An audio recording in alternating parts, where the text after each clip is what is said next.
Arianna Papini, qual è il ruolo dell'album illustrato oggi, sia dal punto di vista artistico che da quello educativo? È una domanda molto complessa per me, nel senso che io credo che l'albo illustrato sia uno dei pochi modi rimasti gentilissimi per gridare quello in cui crediamo, e ci sono tanti motivi per gridare in questo momento, e viene fatto in modi molto scomposti, maleducati, violenti, e l'albo è gentile.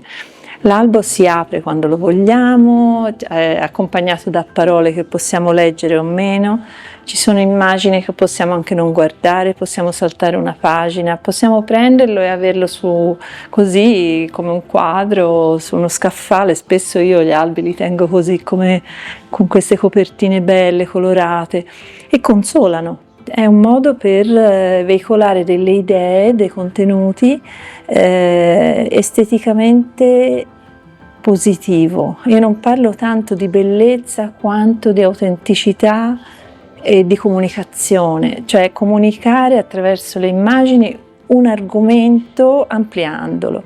Le illustrazioni non sono mai un'interpretazione esatta del testo, ma sono un invito a una lettura ulteriore del testo, e quindi fanno sentire i lettori liberi di interpretare ancora in un altro modo quello che vedono. Credo che sia così ricca questa cosa, così importante, e sottovalutata per fortuna, così lavoriamo tranquilli.